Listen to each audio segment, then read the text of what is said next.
library would allow you to reach all of these conclusions, but since government employees were involved, just to be on the safe side, we're going to classify it confidential. Not the opinion I would take. Now, the Anderson report, one of the most important things to me, to my education, was something I didn't learn about until 1980 or so, but what they had done was to fund a number of tiger teams, which term we still use, to go off and see if they could break into commercial systems. Well, and the answer was, every time we try, it works. But it was worse than that. Penetrators are almost as lazy as mathematicians. You point a bunch of penetrators at system A, and they find 5 ways to break in. You know, they have little congratulations, some high fives, and you assign them to system B. What should we do? They worked last time. We should try it again.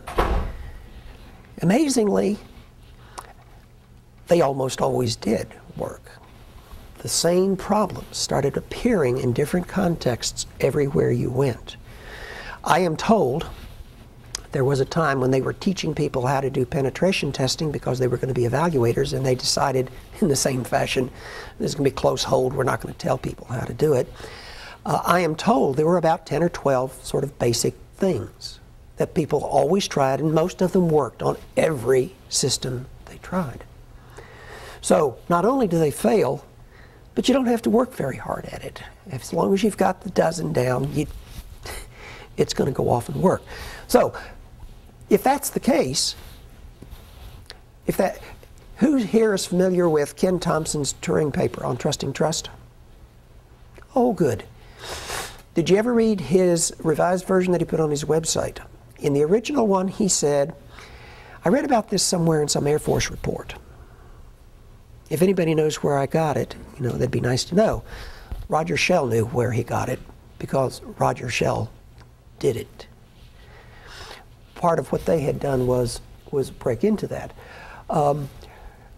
When they were breaking into the system, they did a number of things. What they found was if you break into the system any one of 5 ways, the full credit answer is deposit a bunch of back doors that people can't find, like the Thompson backdoor, which is, in that case, what you did was a couple of steps to make sure that the login program always let you in if you said JSON, or you know, whatever your favorite term was for getting in, and that you couldn't compile it away because you'd bug the compiler as well.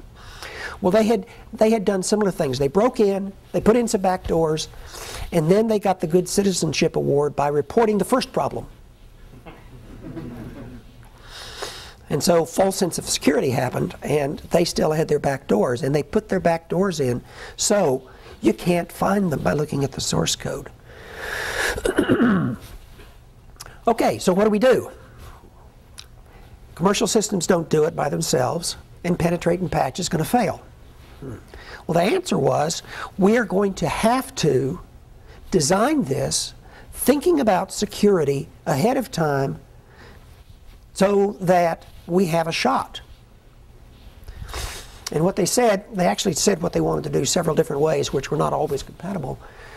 First, we have to define what we're doing, and then we need a conceptual design, and they said, and that's what you call a model. Now, I read this, like I said, thoroughly in about 1982. In 1972, the new fiscal year came, and MITRE had this big contract with the Air Force.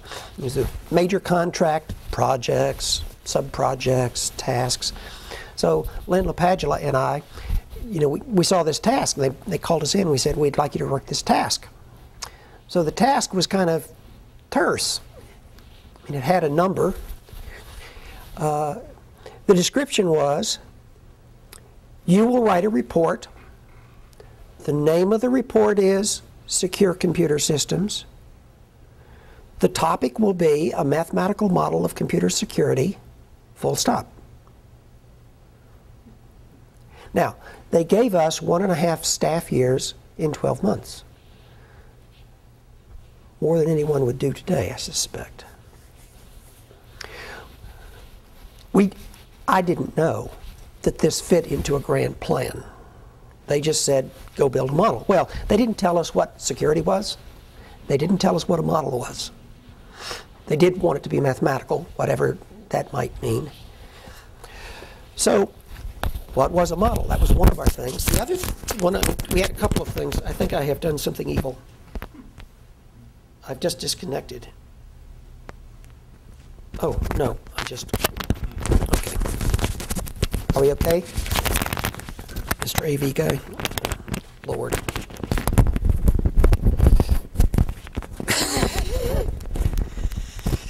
I always used to say that techies can't go to dinner. They can't decide where to go. Can't make a decision. Apparently techies can't deal with microphones either. One of the things we had to figure out was, you know, how can we tell when we have a model? We looked at the literature, and there was the multics stuff, but mostly it was talking about multics in general and in great detail. You know, there were these registers, but there were some examples that were called a model of a system, but they were a generalization of a particular system. I mean, the biggest example to us was the ADEP 50, that Carl Weissman paper, forgot where it was published, but it was a system that SDC had built. And so they had a system, and then he abstracted that description to talk about sort of the principles that they were doing, and that's where we came up with high water mark. That's probably out of date. Nobody knows that anymore, huh?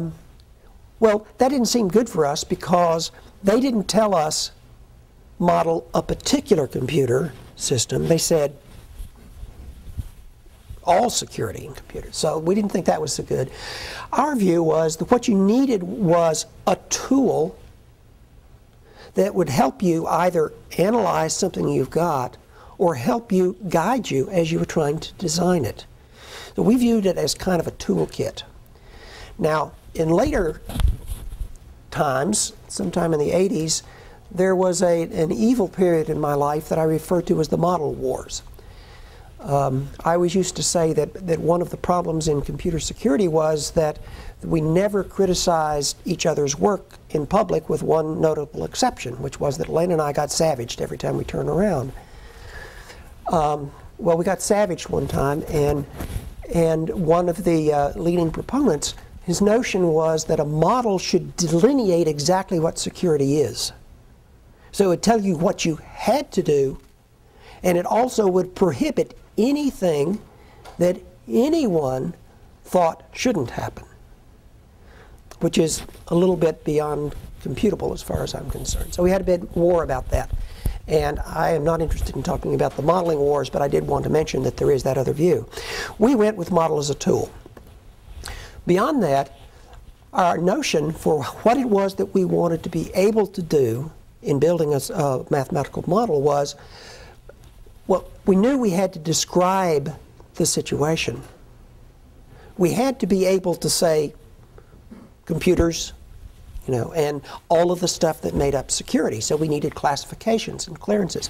Our analog to start with was people have documents. Documents have classifications. People have clearances. Classifications and clearances look like this. Sometimes, even if you have a clearance, you can't see it, and you need to know.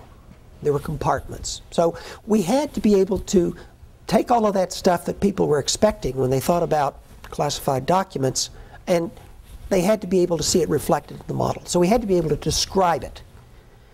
And beyond describing the bits and pieces, we needed to be able to say, here's our definition of security. Some of the other papers in security talked about security without defining it. And then when people wrote letters to the editor, what they ended up saying was, there's a problem because my pet theory hasn't been treated. And we decided, okay, we're not going to have that complaint. We're going to define it. The security is this. So if you want to criticize us, there are two things.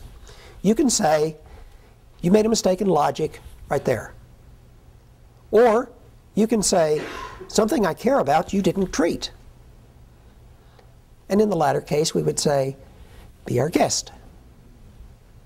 There must be a paper in that. You could go write something. Of course, a couple of times the person that said that was our boss. So we said, yes, sir, and off we went. So you describe it, and then you want some results that actually give you the kind of guidance, limits, aid and assistance. But it's an ivory tower if you don't take that general result and apply it where somebody can use it. Now, later in life, remember when I was not doing security, I was in a hole in the ground in Germany in a command post. I cared about systems in the field. This is an early precursor, I guess. Coming up with modeling results that are up here that nobody can ever use and go someplace is an academic exercise. Well, that's not quite what I meant here, is it? It's an exercise that doesn't have concrete implications. And I like concrete implications. That means that you're off doing something. So that's what we decided we wanted to try to go off and do. You know what I forgot to do was to set my alarm to remind myself not to be too late. So we went off to do this. Now, a number of people have mispronounced Len's name. When he grew up, he was Len Lapadula. He went off to college in the Jesuit called roll and said, Mr. LaPadula. And he liked it. So he was all of his family was Lapadula, and he was LaPadula. He was senior. He was the senior staff, and he had the perfect right to have his name first on our first volume. But he decided, for whatever reason, we were going to go alphabetical, and we'd alternate. So, wrong place. The first one was Bell and LaPadula, and it's the Mathematical Foundations. And it laid out a framework for describing things, and it has the first basic security theorem. Well, there's a story behind this, but I'm behind. I'll tell you afterwards. The next one, a mathematical model, that was LaPadula and Bell. And you'll notice that the state components, the definition of security, the state transitions, and the theorem that helps you analyze have all changed. Well, and part of that was because, you know, we made our first foray into it, and then we found that there were, you know, things that we knew we hadn't done and we needed to add. But viewing this as a toolbox, what we did was buy a basic toolkit, and then we started adding additional tools that we needed. Then Len abandoned me and went to support NASA in Houston. So volume 3 was Bell. And once again, everything changed. And then I thought it was, you know, we thought we were done. Len came back, and a year passed, and they came to us and they said, they're in the process of securifying multics, and when we look back, all of your definitions keep changing on us. And we're not sure how to proceed, in addition to which there's this enormous gap between the multics design and your theoretical stuff. So there's this big job of bridging that gap, and we don't want to give it to the engineers, we want to give it to you. So they said, come back, give us a unified exposition, and write us an interpretation for multics. So we came back and we decided the first thing we needed to do was talk to the engineers about what a multics was. And they said, we're busy. They pulled out a copy of Elliott Organics